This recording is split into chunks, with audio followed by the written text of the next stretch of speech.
Coming up this week, Jeep is the #1 plug-in hybrid, Hyundai focuses on performance, Formula E rocks New York City, and more.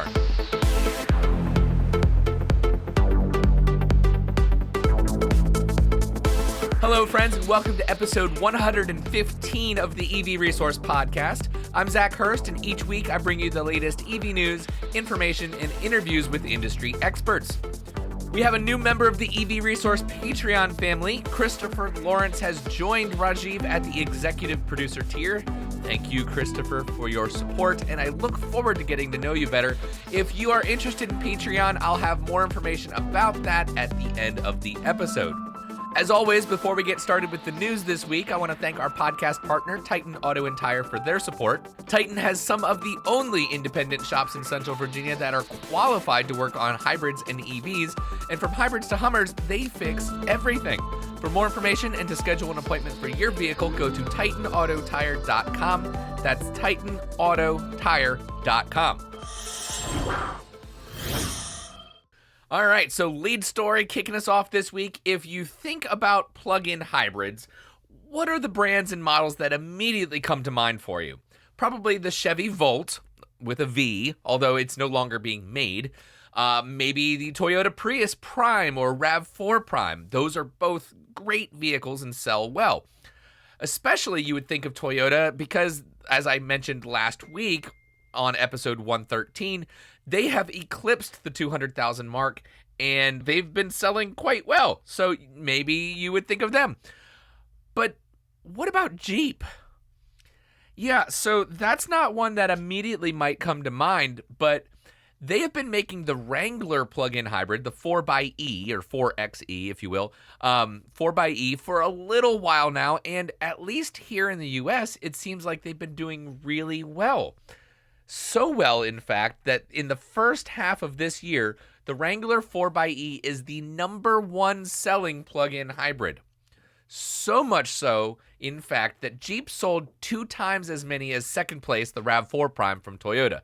Toyota reported about 10,000 models or so of the RAV4 being sold. Jeep sold over 19,000 of the plug-in Wranglers. Now, the numbers might suggest that the Jeep is more popular, and when it comes to plug-in hybrids, that's what people want.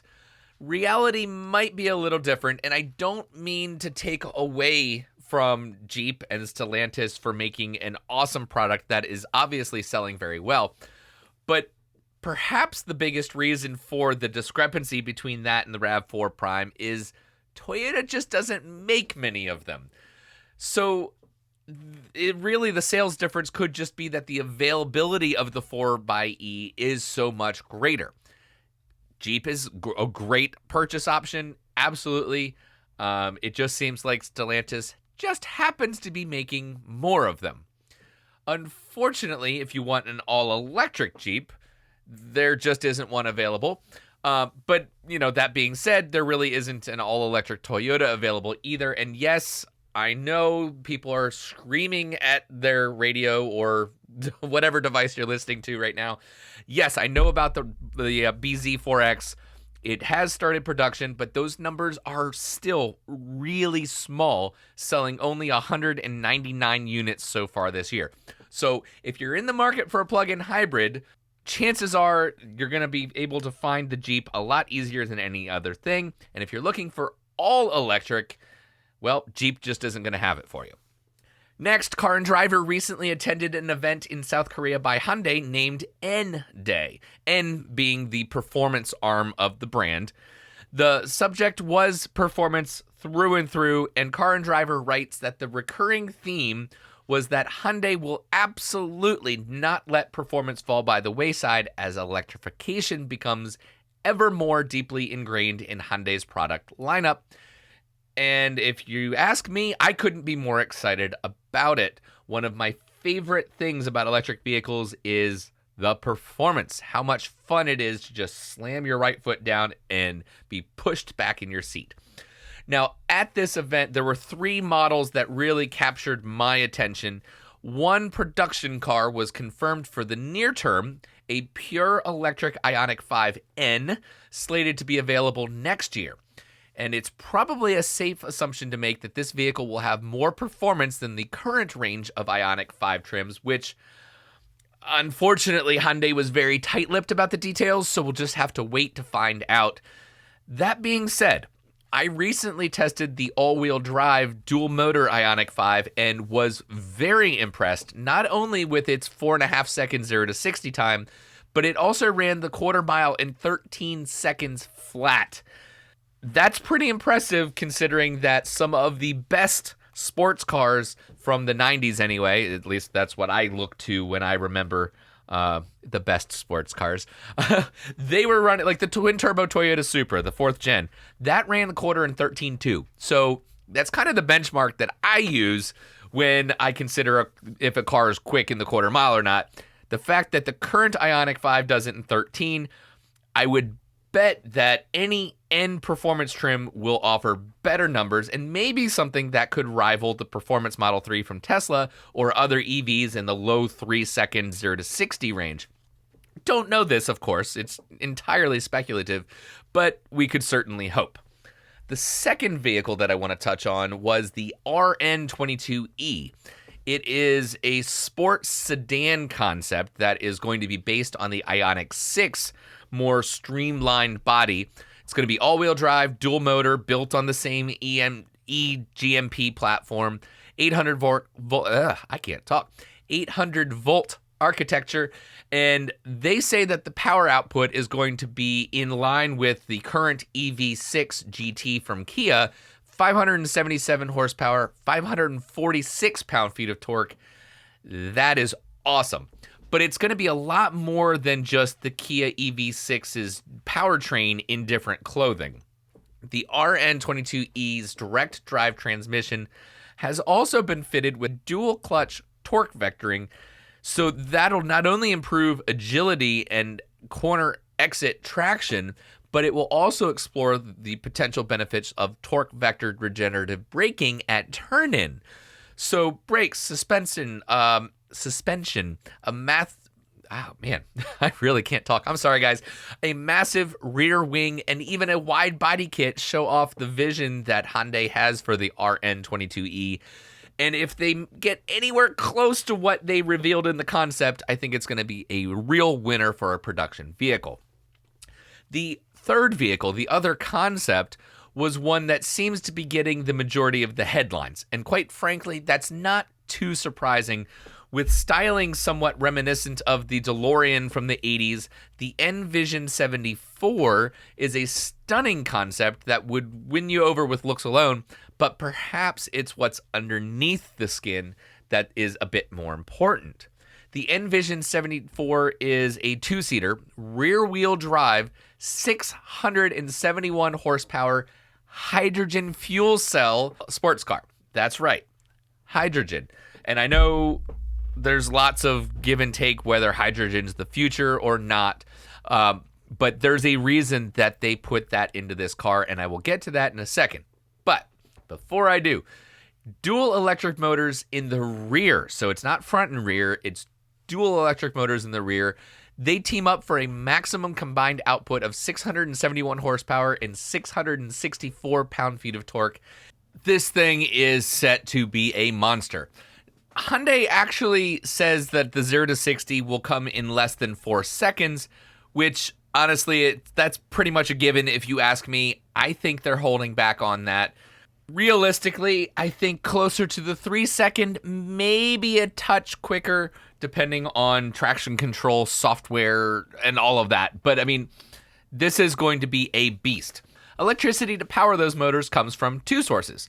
62.4 kilowatt hour battery pack that can be charged just like you would any other EV, complete with the same 800 volt fast charging capability of the Ioniq 5 and 6, and an 85 kilowatt hydrogen fuel cell that produces electricity on demand. So the fuel cell is used to recharge the battery to extend the range while underway and to provide extra power when demand is high. But the team will also explore deployment strategies that will reduce the draw on the battery to manage its temperature in a range of driving situations up to and including extended lapping on a racetrack. And that is the part that I think is really has not been emphasized enough in any of the articles that I read about the Envision 74. I think this is the future of electric motorsport, and I've not really been a huge supporter or fan even of hydrogen to be used in EVs, but one of the biggest drawbacks to electric vehicles in motorsport is range. Even in Formula E, the race has a limit because the battery packs will not last.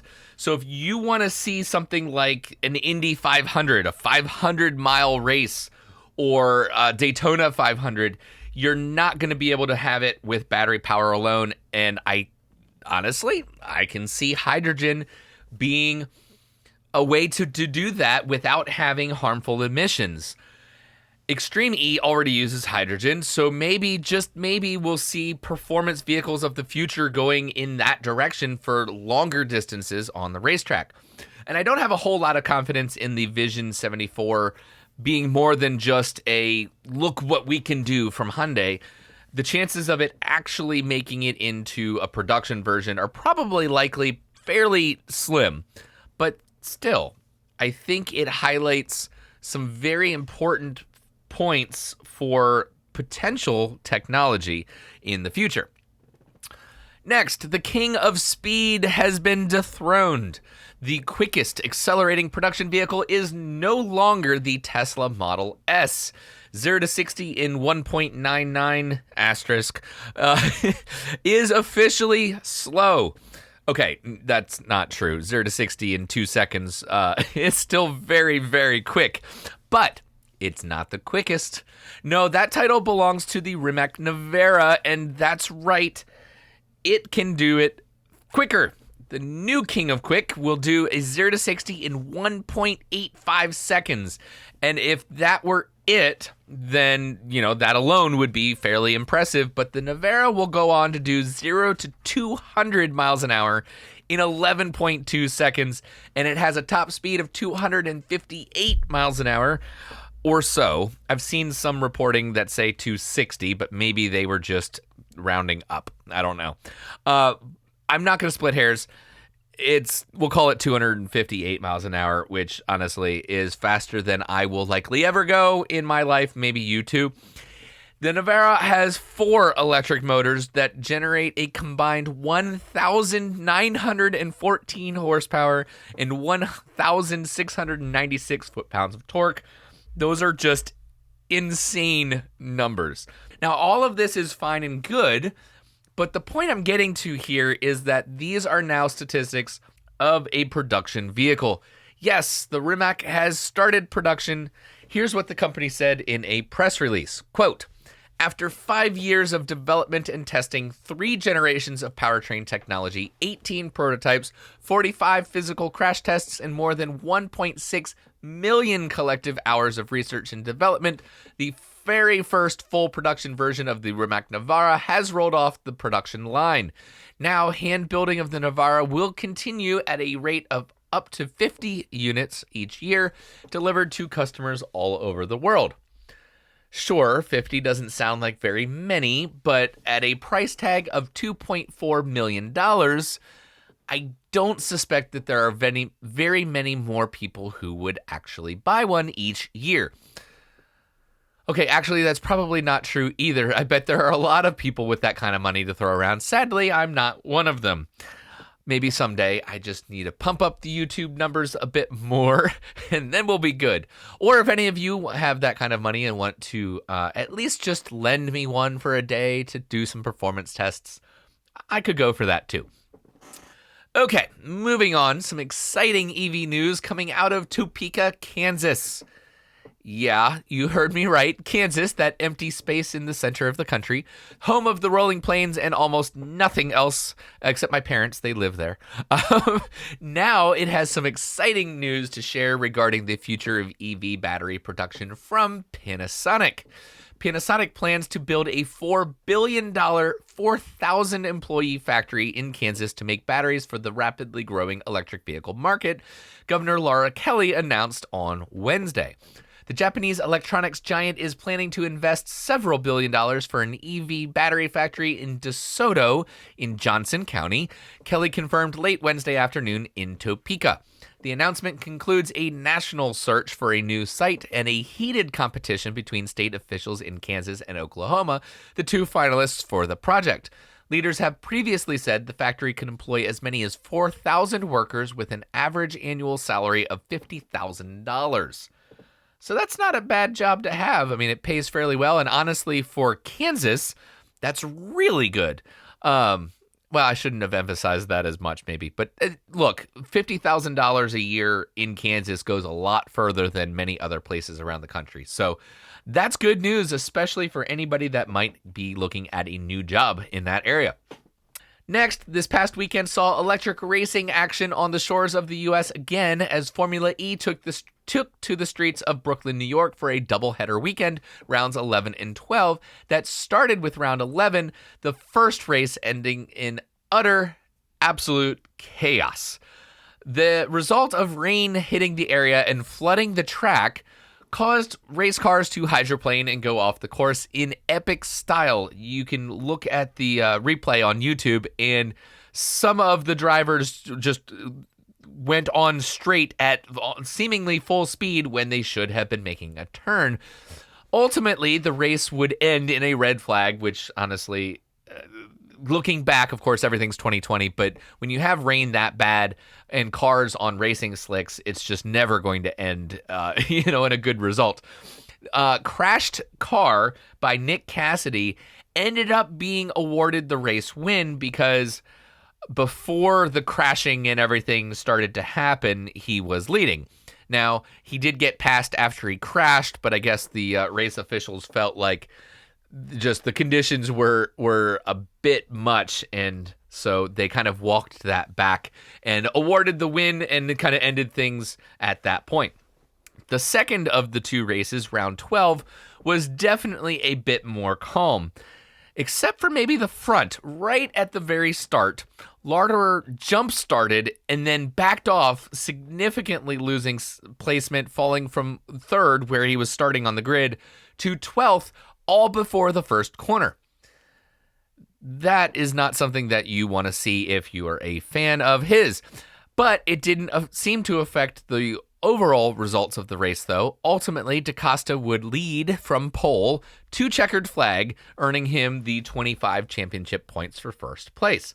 The current championship points have Stouffer Van Dorn in first place with 155 points, Eduardo Motara close behind with 144 points after a fantastic weekend, finishing both races on the podium. Mitch Evans in third place in the championship with 139 points. And because there's so many drivers, I'm not going to go through the rest of the field, but you can look at that on Formula E's webpage. Rounds 13 and 14 are set to take place in London at the end of this month. I believe it's the 30th and 31st of July, give or take. It's close to that. But you can check the Formula E webpage for all of the details. Next, some more electric racing, but this one is the American Solar Challenge.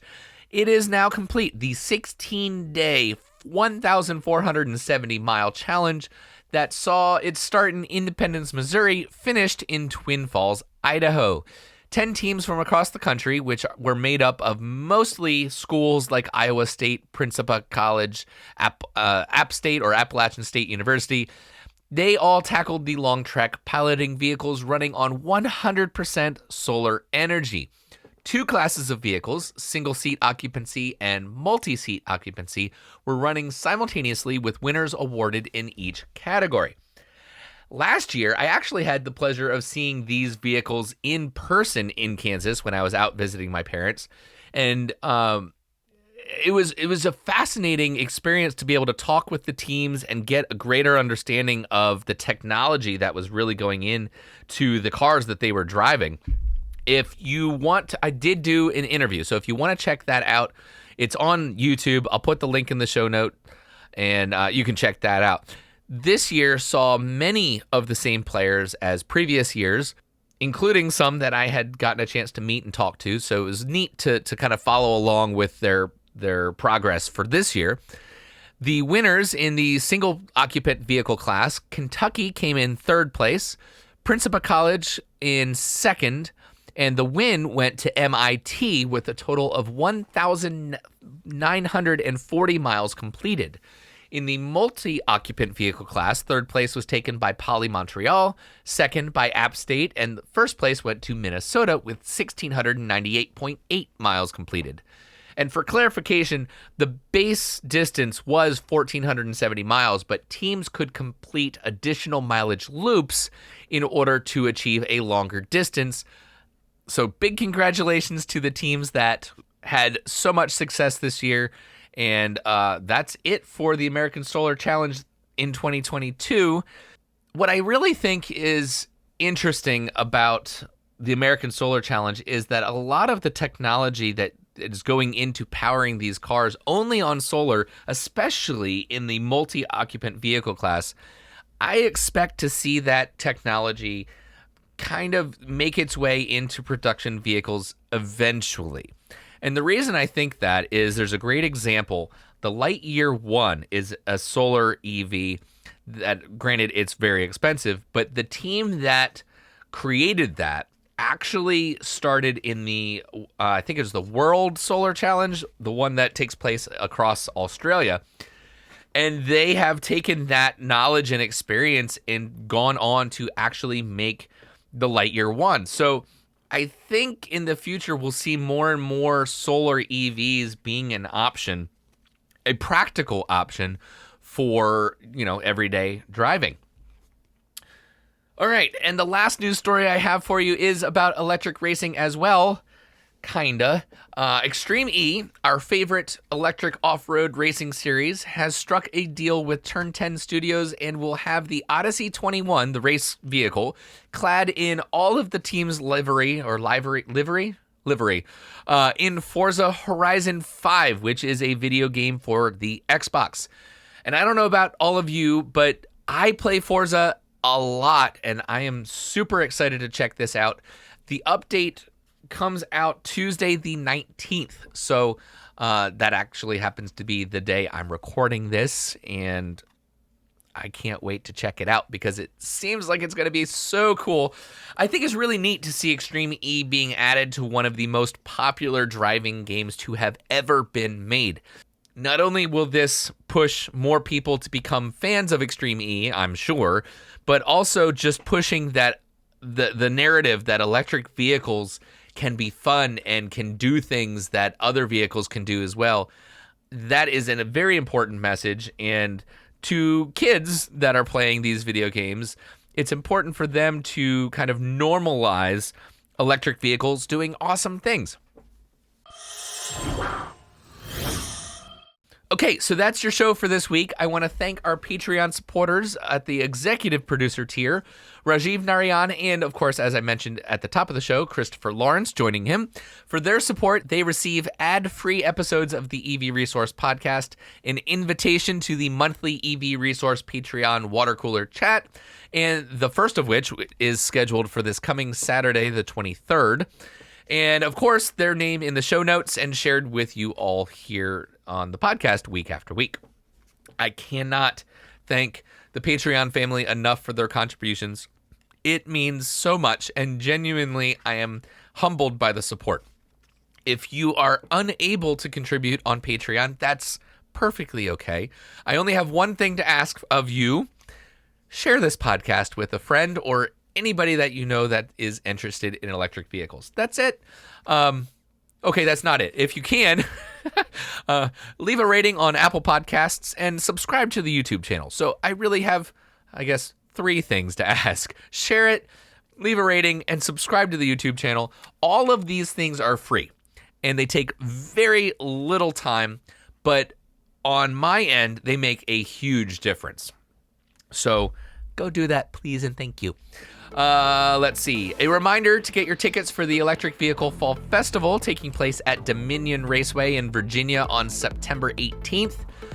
For right now, $10 will get you in the door, but starting in August, the pricing will be going up to $15. So take advantage of the early bird pricing if you are within a couple hundred miles and you want to attend what it looks like it's going to be the most fun and biggest EV event in the Mid-Atlantic region. I invite your feedback via email to hello@ev-resource.com. You can find me on all the social media, Twitter, Facebook, Instagram, LinkedIn. Just search EV Resource and you'll see it pop up. But that is it for this podcast. So thank you so much for being with me, and I'll catch you next week.